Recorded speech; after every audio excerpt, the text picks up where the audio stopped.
Hello, I'm Matt Carpenter, and this is the Good Life Podcast.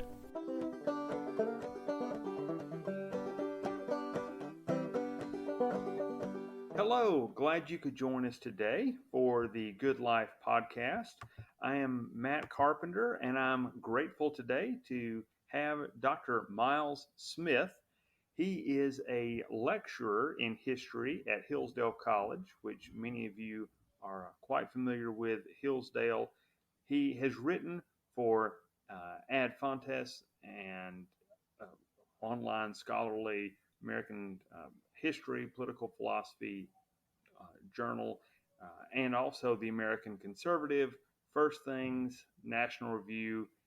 And today we're going to talk about several elements related to his chosen field, history. So thank you, Miles, for joining us. Thank you, Matt. Thanks for having me. So talk about first your background, just growing up, how you came to faith, and where did you come from early life to now? Yeah, my stories, I think I'm very grateful for how boring it is. And I really do mean grateful. I was raised in the Southern Presbyterian Church, which most people think of as the PCA. A little bit different back then. It wasn't quite as, it was more, I guess what you call sort of mainline in its feel of how, not in its theology, but there wasn't as much kind of evangelical. So it wasn't as much contemporary worship. So I grew Right. up in a church that sang a lot of hymns and was kind of boring, waspy, conservative Presbyterianism. My dad was a ruling elder. My mom was a devout Christian woman. They still are. And so my story is being a sort of a son of the South and a son of the Presbyterian Church, and grew up in an oldish town in southern in North Carolina. I'm from Salisbury, that's where I was reared, and so I still kind of claim that. I haven't lived there for a long time.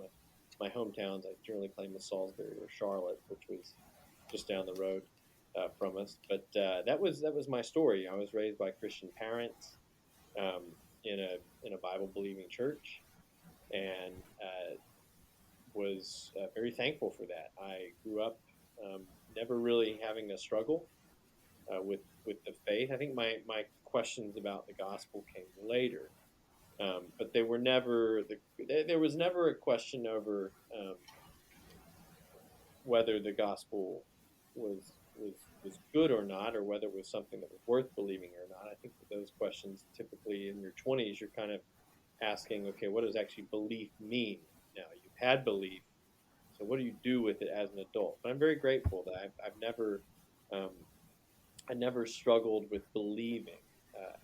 I can tell you I'm not always a person of tremendous faith. I need help on that a lot. I don't think that's an unusual struggle. Yeah. Either. Oh, help my unbelief is a prayer that we know. Right. In scriptures, and so I think everybody confronts that. But no, I'm very grateful. My story is very boring. I'm the son, grandson, and great-grandson of Presbyterian ruling elders. I am an officer in the church. I'm just not an officer in the Presbyterian church. So I broke the I broke the family streak there. So Good. So in your background, of course, you lecture in history. So tell us, how did you develop an interest in history?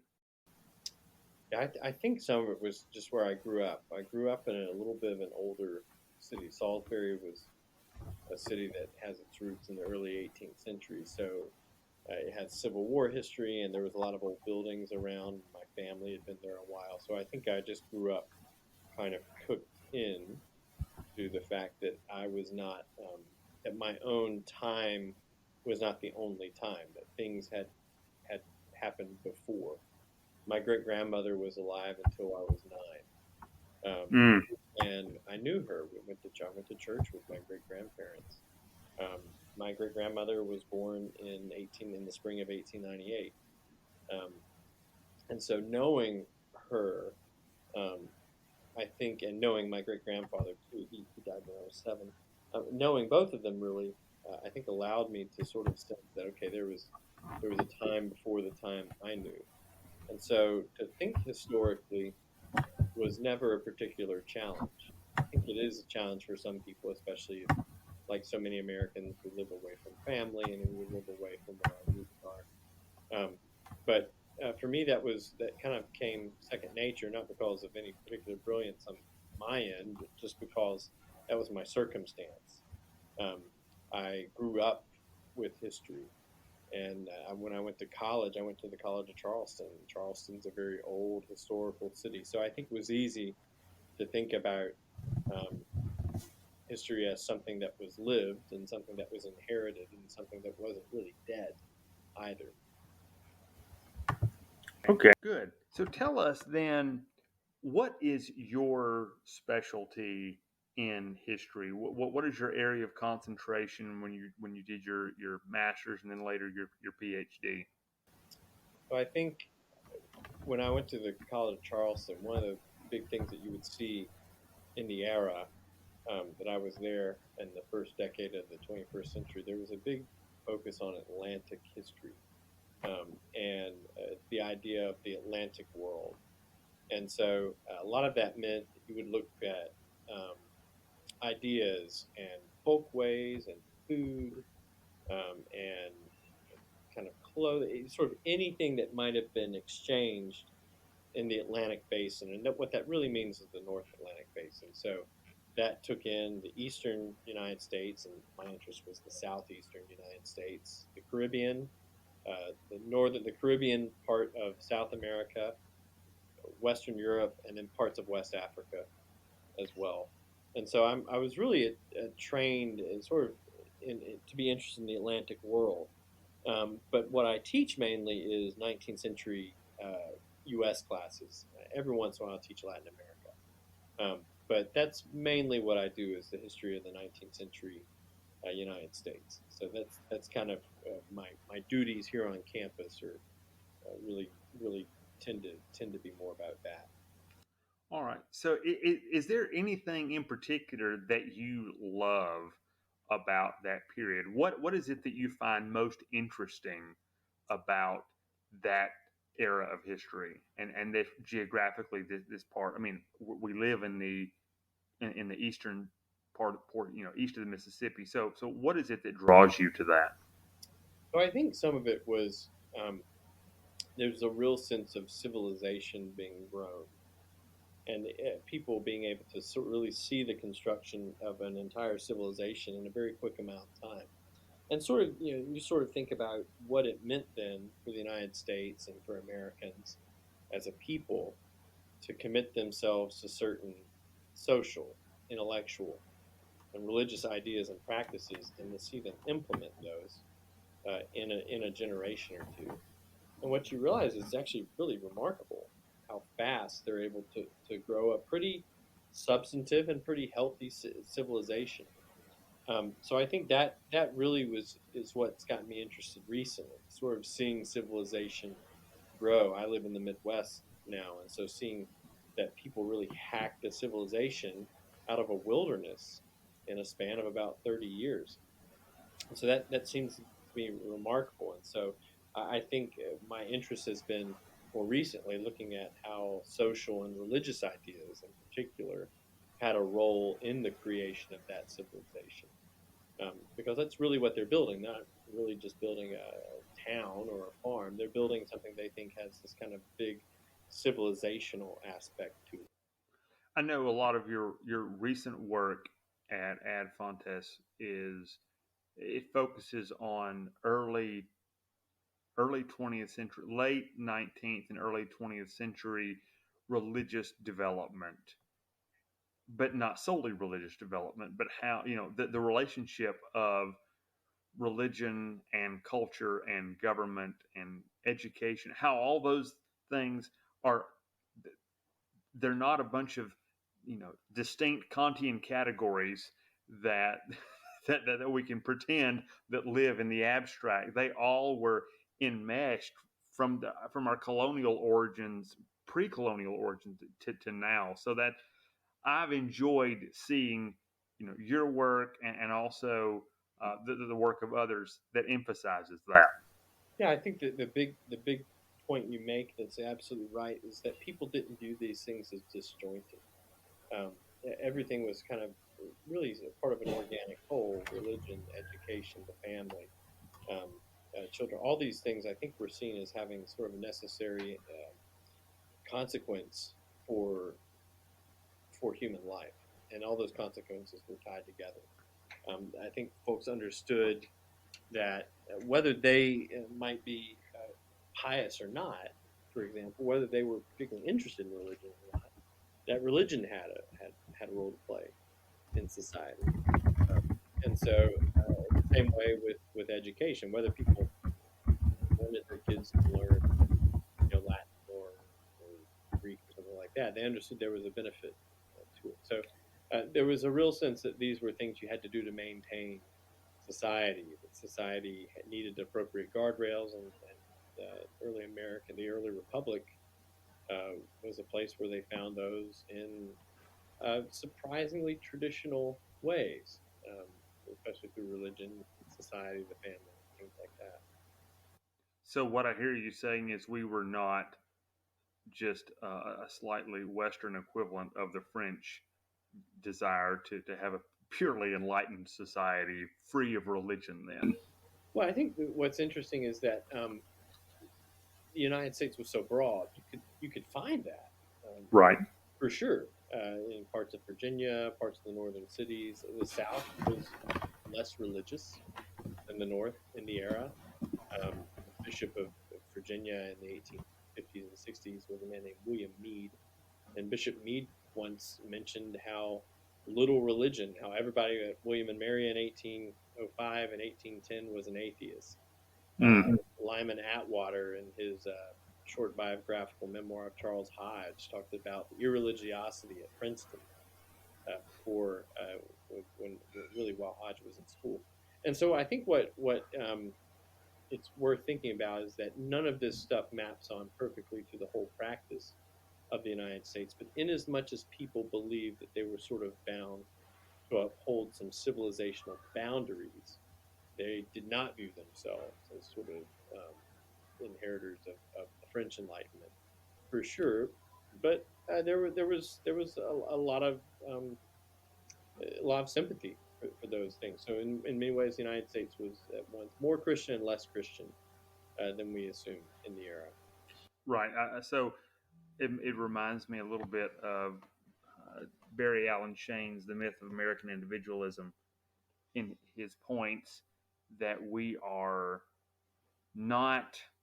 I mean, so he says that, and I know you're familiar with his work, but that we were not at our roots, that just everyday common people were not as influenced by rationalistic thinking as some of those who were the aristocratic elements in our society. Yeah, I think that's probably true. I think again, it's hard to map.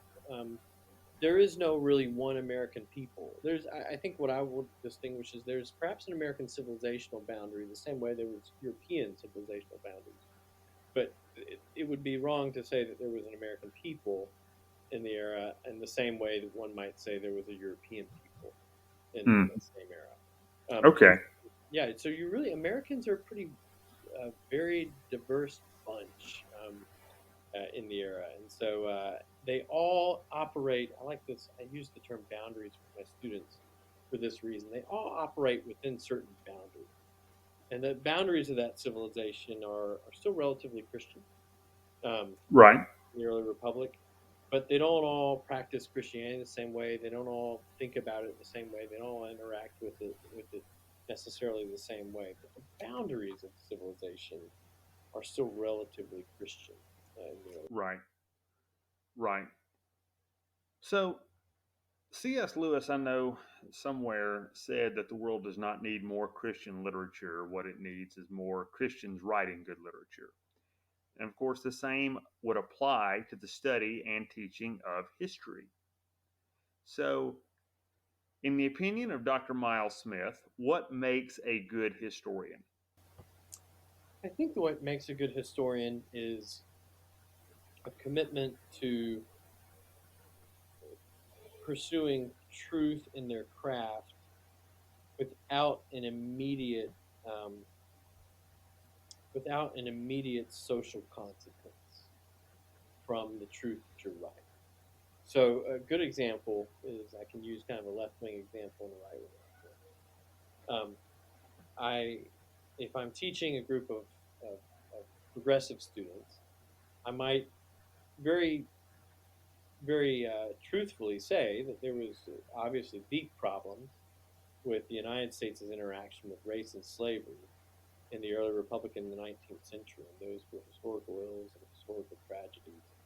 Um, I would not necessarily think that that carries over to them going out and doing some iconoclastic tearing down of a statue or dismantling of a public commemoration of some point. The same way with a right wing student, I don't think it necessarily means that uh, if we talk about the insustainability of certain social constructions like no fault divorce, I don't think what it means is that every right wing student needs to become a marriage activist. And so I think that the craft of history has consequences in that we learn things. But I think the true historian is sort of still able to say, okay, that this might be the case doesn't mean this needs to carry over immediately to some sort of social action. I think in this day and age, that's what sort of distinguishes a historian from an activist. So, a historian is by necessity one who wisely reports history and to some degree must I mean, everyone has an interpretation, Right.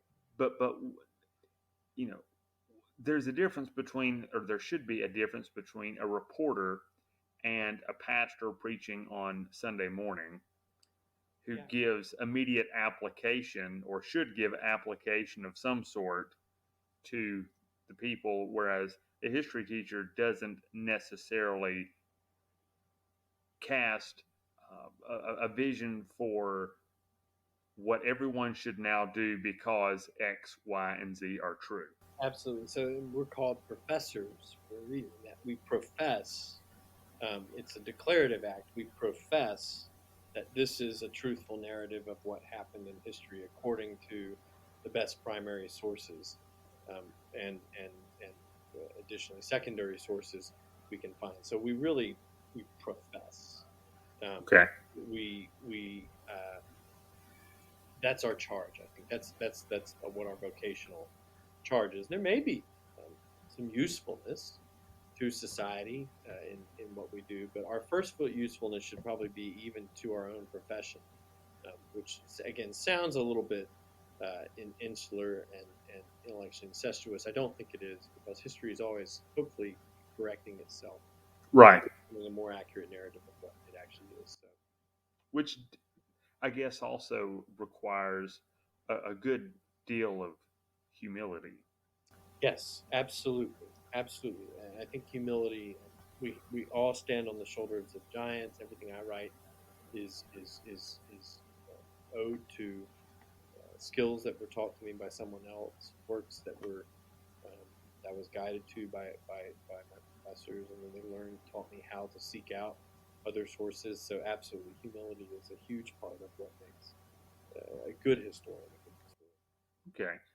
A lot of the people who listen, I know, to this podcast are in education or homeschool their children or things like that, and they desire to present well and to grow and improve as teachers.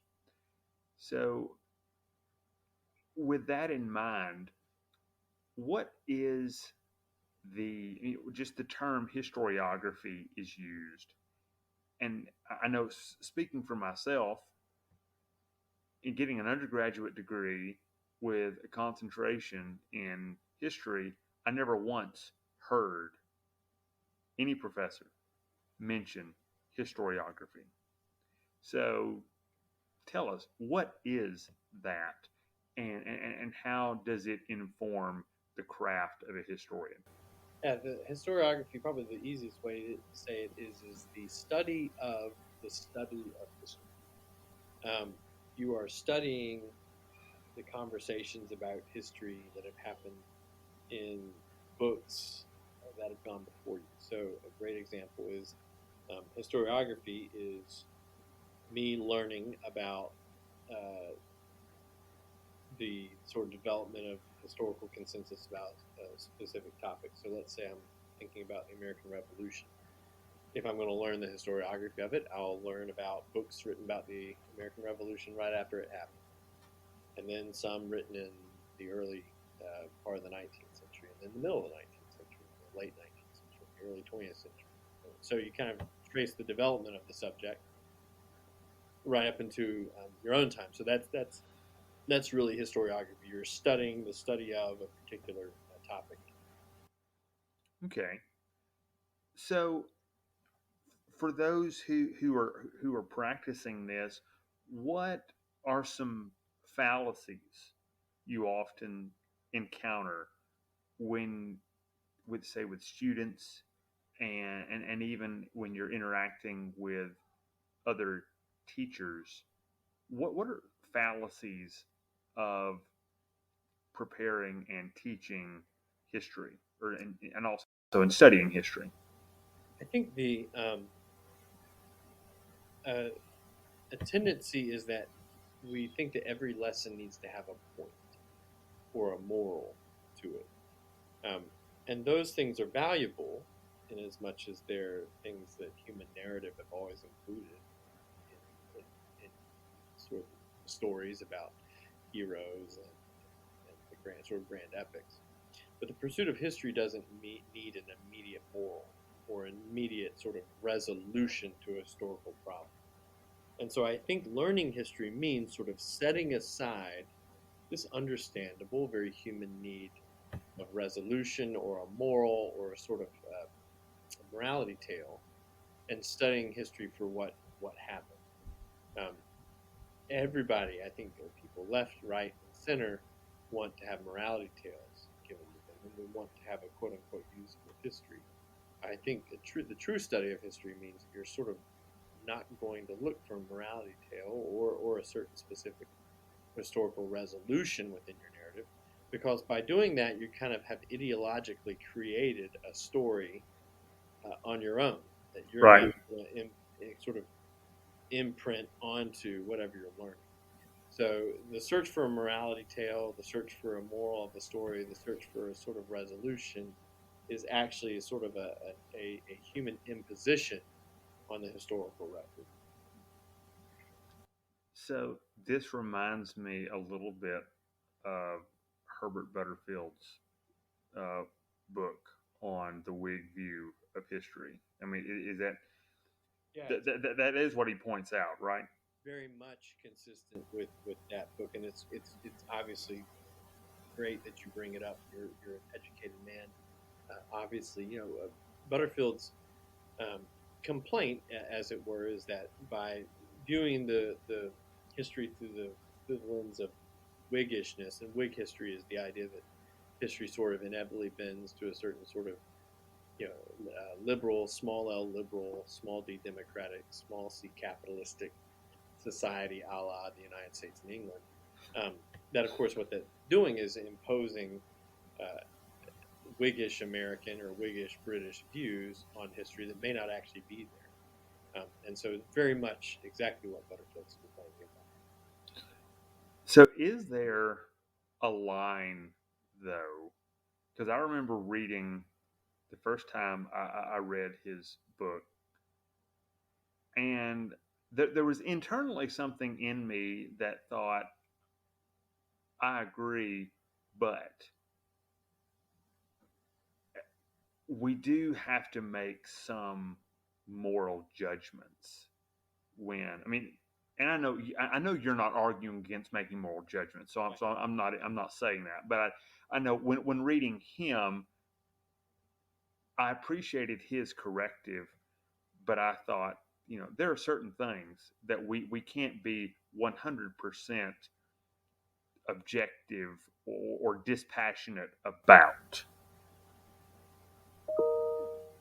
Yeah, I think well, I think the question, of course, is that um, the historian's pursuit of being dispassionate.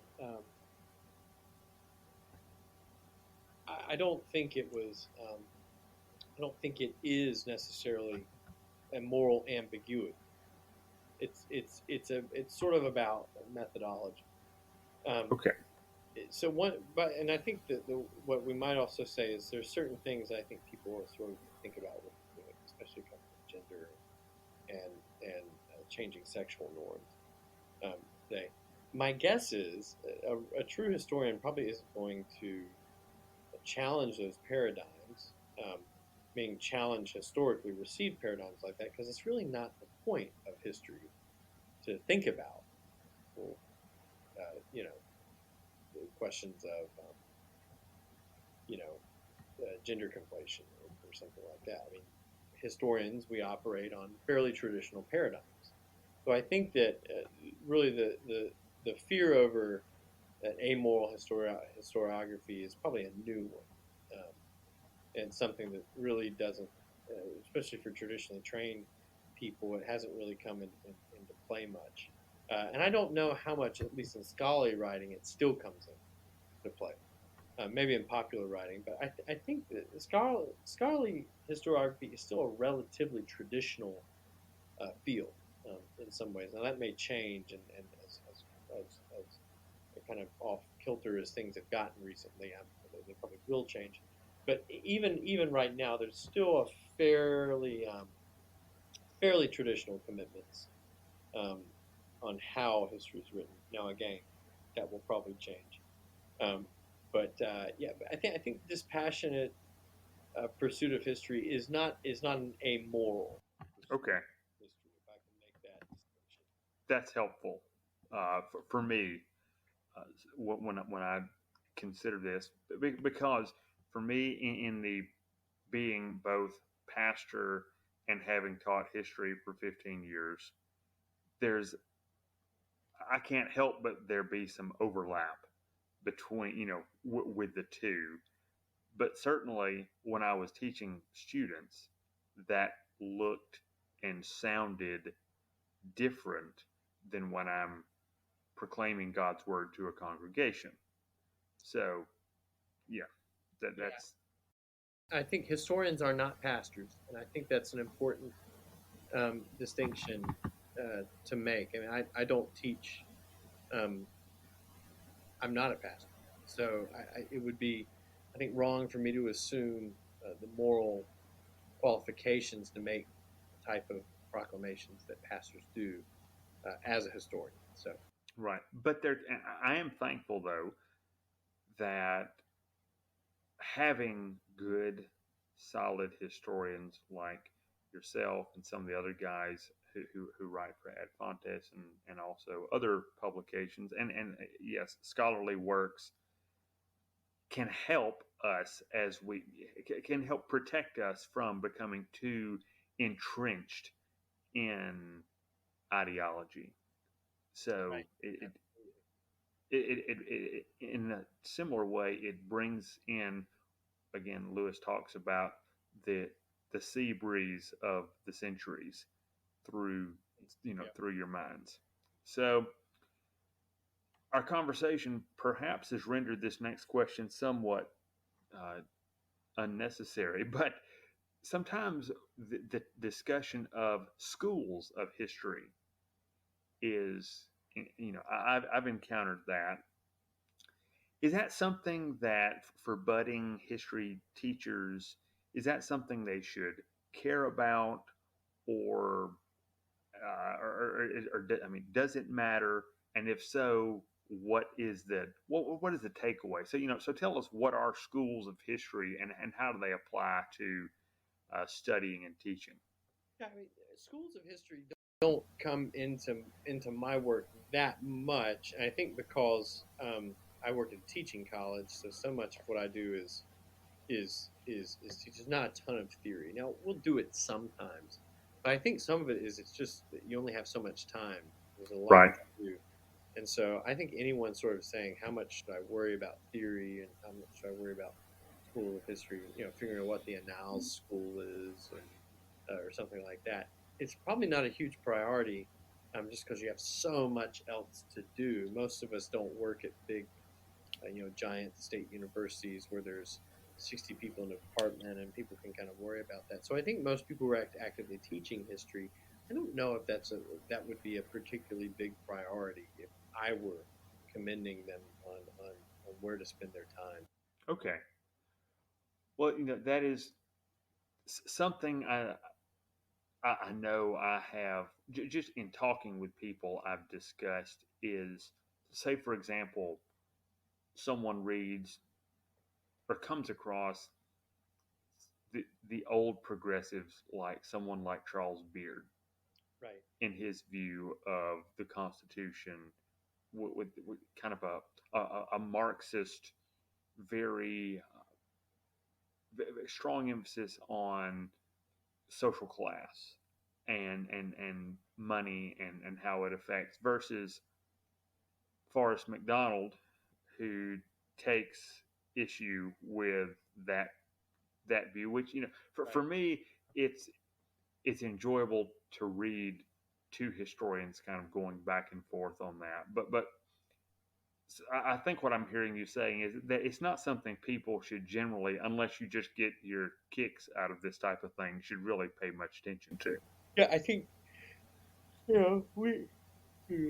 Oh, sorry, man. I think that I read a wide variety of historians from a wide variety of different sort of interpretive frameworks. And I think one of the things I think about is for a lot of historians, Marxism is an interpretive framework. It's not necessarily what they think about economics. It often is, but I mean, there's all sorts of interpretive frameworks. Some of them, I think, have a more sort of latent impact in the books that are written through those um, frameworks than others.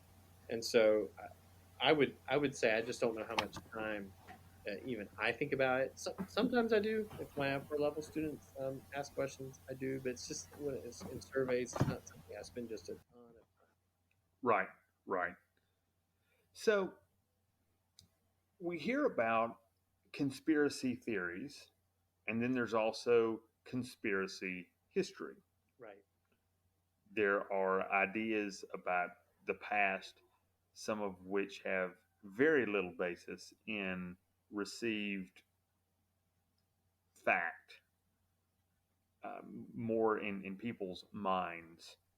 So I'm thinking about something like in the church, restorationism, the view that the church at the time, at one point just totally split off early, and then you have Roman Catholicism and then all of its offshoots, and then this other minor group who's just pretty much anyone that was ever persecuted by Rome, that they are the good guys. We see this in the Church of Christ and Landmark Baptist and others. So, and that's just one example. But how, as a as a historian, what principles can someone use to distinguish falsehood from what is true when they're studying history? I think some of it is reading enough. It's not necessarily principle; it's comprehensiveness. So, I mean, perhaps the best way to say it is the principle is comprehensiveness. If you just read one person who says one thing, you probably aren't going to be able to figure out what's true and what's not. So I think it's reading enough about a subject across the literature of a subject, and you can sort of start to figure out um, was broadly accepted amongst historians, what not. Now, so a lot of people would say, well, what if all the historians are wrong about a given Right. subject? Well, I think what you'll find out is that even all the historians being wrong about certain things, there also really right about certain things. So, for example, let's say that all the historians um, who are recording uh, Nazi Germany obviously have very wicked views on anti-Semitism, for example. Um, Nonetheless, they're probably also recording things that are actually happening. So a person having views you think are deeply distasteful and wrong doesn't mean you should agree with them about what they're distasteful and wrong about. But nonetheless, there's something in there that's probably documentable and documented and verifiable. So I think if you read enough, you sort of are able to you sort of get the aptitude of figuring out what those things are. You can think about the 1930s in Europe, the Civil War, all of these things where you have these kind of big, grand moral questions of deeply disturbing sort of human sin. Um, if you want to look at it that way, you can kind of figure out what's true and what's not. Obviously, for Christians, it's figuring out. So, okay, what compares to what I know Scripture says about something? It doesn't even mean that you're necessarily doing great at whatever it is you're reading about, but people can kind of figure out. I think what's these what's a true representation of history. I won't call it truth, period, but what's a true representation of history and what's not. And again, what came to my mind was one must be humble in reading, because if someone comes to any book, particularly one that is recorded history, if you approach it with the view that this is pure garbage and my only goal is to debunk as much as possible, I mean, there is no humility Right. in that. So either you're coming to it for no good reason, or you need to change your perspective, it sounds like. Absolutely, and I think a lot of that is too is history is not a Bible, and so you shouldn't read history like you read Scripture, and you shouldn't probably have the same presumptions about what you will find in history as you do in Scripture and in some sort of holy text. And so that to your point about humility, I think that's it. You sort of um, you have to take certain sort of blinders off about what you're doing with history books. Yes.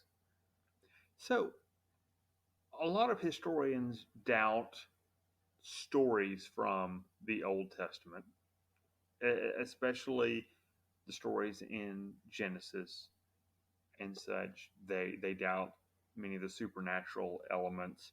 So, and this is just a kind of a practical question.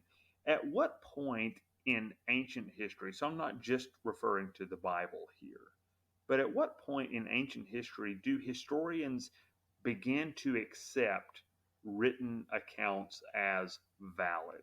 Does that question make sense? It does. I think one thing to understand is that the Christian scriptures are not all one type of literature, um, and so the Psalms aren't history. Right. The Proverbs are wisdom literature. Um, Even the Pentateuch itself kind of divided. So some of it is understanding that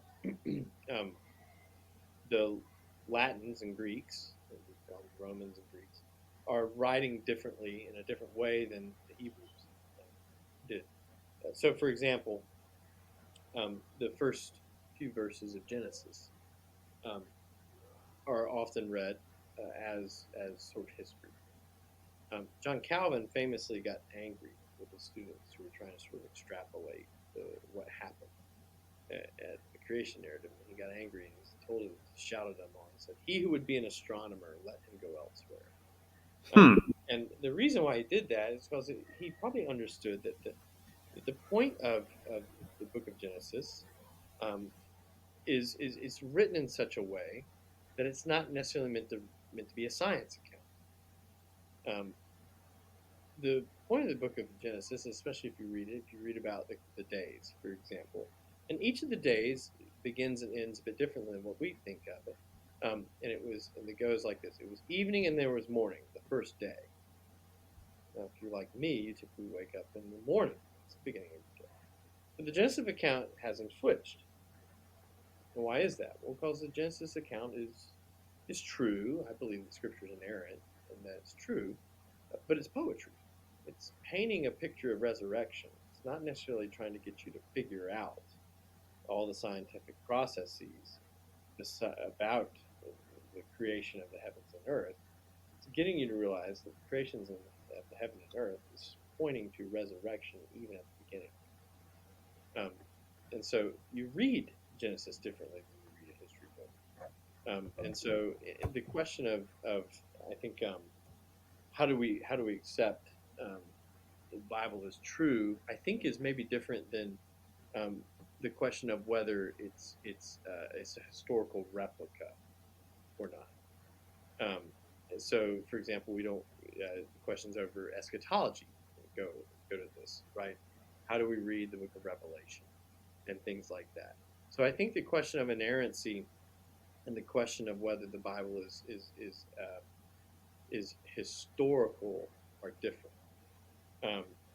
I don't. So, for example, the Genesis account and those things have different meanings to us than they do, especially if you're trying to read them as sort of mere history. I don't know if that makes sense or not. But you would not say that just because something acts like just because one can draw out. I mean, obviously, parables told by Jesus are parables. Right.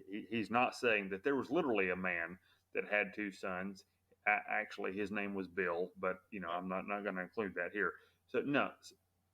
But on the other hand, just because there are certain things, like in the Psalms, when David is recounting the history of Israel, he's not just repeating something that didn't happen.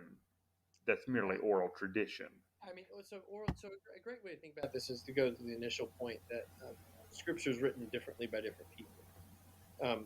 So why do we feel like the Gospels are trustworthy? Because they're written by Greeks, and by at least they're written by Greek and or Jews who have a sense of how the accounts work in the Roman world in the first century. So, like St. Luke is writing Luke and Acts, and so he's writing these in a way that people who are reading it are going to be like, "Oh, okay, this guy's writing in such a way that I'm supposed to understand this is stuff that really happened." The author of Job is writing differently, for example. So that doesn't mean that they lose any transcendent meaning. It simply means that they're being written to be read in certain ways. David is writing his genealogies or his recounting of the story of the Hebrews in a way Hebrews are going to understand. Oh, okay, I'm supposed to receive this truth as binding. It doesn't mean that he's writing a replica of history. He's narrating it, if I can make that distinction. Now, it doesn't mean that it's false, though. Just a mere narration doesn't mean that anything's been falsified or forged or anything like that. I think one thing that C.S. Lewis talks about the true myth, right? The idea of the true myth. Um, and so, for example, a great way to think about it is what about King Arthur? Was King Arthur real or not? Well, was there literally a guy running around whose name was King Arthur? No, but there was someone running around whose name was Arthur Castor, and or someone running around whose name was Ambrosius Aurelianus, who did the same things we know, who probably did have a sword that had been bejeweled in a certain way by a Druid enchanter or Druid sort of medicine man who was Christianized, right? So I think it's a true story in that sense. Now, whether whether the King Arthur's story is a strict replication of history Right. is different. So I think some of it's understanding the text. I think this is actually why you have to have a high doctrine of Scripture, because if those words are inerrant and if they're without error, you sure as heck better know who they're written to, how they're written, and what they're being written for. Right. So, just in the last couple of minutes here, I'm going to, because already know what your takes are on this, but I'm going to give you opportunity to tell us about some of your contrarian takes on, just to start with the Puritans, those men of and the separatists as well, Yeah. of very high regard in New England, who are revered as the founders of all that is good and holy in North America. And then those, and I'm almost verbatim, not quite verbatim, but recalling Peter Marshall's Jr.'s thesis. But then those in Atlanta, or excuse me, those not Atlanta, those in the lower Atlantic, Virginia, they were pure nominal Christians. So Dr. Miles Smith says to that idea, Well, I don't like it for a couple reasons. One is the idea that the Puritans are kind of special as a creation of the 1830s. It's really a creation of a man named George Bancroft, who was a Unitarian, who wrote this big, grand, one of the first real kind of big document, real scholarly histories of the United States. And he wrote it's like 8 volumes. I don't think he finished it. I think it was supposed to be 10 volumes. I only got to volume 8. In the 1830s, and he's the guy who sort of says, well, the Puritans really create America. They're the center of the story. And the reason that kind of took hold is because obviously over the next 30 years you have the sectional crisis and the Civil War, and so guess what? The South's defeated, and they're really not able to say, oh, right. It's hard for the Southerners to say we're the center of the story, even though we lost and we're the baddies now. And so I think that's where you see sort of the creation of the Puritan as Americans between 1830 and 1870 or so. And I think the reason why it perpetuates is because obviously there's a lot of printing presses in New England. Literacy is higher in New England. There's more schools in New England. New England exports itself. Where I live in Michigan is heavily influenced by New England. And so I think that's what you see, sort of the historiographic imperialism of New England carrying itself out. Virginia, its influence wanes during that same era. There's a wonderful book called Dominion of Memories by Susan Dunn that basically talks about the sociological collapse of Virginia over a 30-year span at the same time. And so Virginia did have, at the beginning of the 19th century, a real claim to have been sort of the heart and soul of the United States, but that's not the case by 1860. And it's certainly not the case by 1870, because Virginia by that time has been split apart in 2 states by that point. so the last one is, you speak of Flannery O'Connor not with the evangelical glowing words that normally people, when they refer to her, they light up more than her peacocks did in the Right. noonday sun. So you're not as big a fan of her, but you do like, in her, like maybe in her place, George Washington Cable, Yeah. which is a name very few people know. So people can take or leave Flannery O'Connor. So I'm not as much asking about her, but I would love you to give a brief introduction why someone should read George Washington Cable. Yeah, so I think they're kind of part of the same thing. So Flannery O'Connor, I think, is a more talented novelist than an essayist or and a short stories. I actually think Wise Blood's a pretty good novel. My main beef with Flannery is her short stories, and I think that part of this is there's this real tendency. Um, Christians, I think, are sinners, right? We have to understand ourselves as sinners, and so I think we have this habit of sort of either really thinking we'll get past our sin, sort of beatific, sort of almost Roman Catholic idea of cooperation with grace, or that we're totally our sin, that all we are is that. And so I think that inevitably somebody has sinned. Most of them have some bad ones. A lot of them have secret ones, and that's the nature of the Christian life. And pray that you'll have grace in those. I think Flannery O'Connor tends to go to those extremes that I mentioned. Okay. And so a lot of times you have someone who is sort of the sum totality of all that's horrible about them.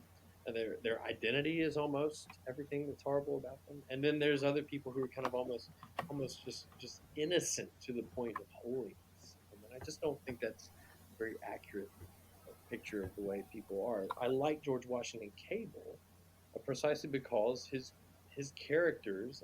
Cable was a writer in the late 19th, early 20th century. He was a Presbyterian from New Orleans, and he writes like a New Orleanian, and yet he's a Calvinist. Hmm. So he's a fascinating guy. I think in some ways he and Flannery O'Connor are interesting inversions of each other. Cable writes stories that have just as dark of characters as Flannery O'Connor does, but they're far more complex. You're sort of left, sort of like scratching your head, going like, "Well, that person's kind of a mess, but they're kind of impressive." And I think there's something very very Protestant about that, right? Luther's Right. kind of understanding of that, and so I think maybe that's why I'm drawn to him. It's because people aren't. It's a little bit harder to just say they're all this, they're all that. Right. Identity is not their sin, and their identity is not some sort of beatific holiness.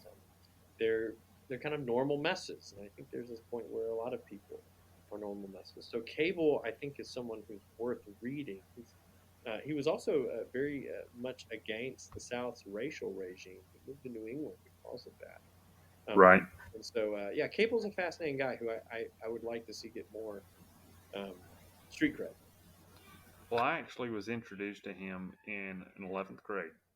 Oh, Probably not because the state required it, but my 11th grade literature teacher, who was the best lit teacher that I had, that certainly in high school and college, she introduced us to Cable, and I thought he was interesting, and he seemed very much out of his own time, a man outside of his time. anybody who knows him, in fact, you're obviously an educated man if you know who Cable is in this day and age. But I think he's complex, and I like that. I know a lot of people feel like Flannery O'Connor is complex, and I understand what people say when they say how big grace is, because Lord knows I need it, right? Right. Um, but I mean, all the time. Um, but I think I don't want to ever get to the point where there's sort of where hopelessness is what actually um, Right. becomes defined. And so Flannery's stories are not all hopeless. Right. I like I said, I tend to like her novels better than her short stories. No matter how bad a day that I have, I can always count on the Flannery O'Connor antagonist being worse. That's right. That's right. It can give me a better view of myself than I probably ought to have. Right. Right. So, well, Miles, thank you very much. This has been a lot of fun. I appreciate you taking time to talk with us. Thank you.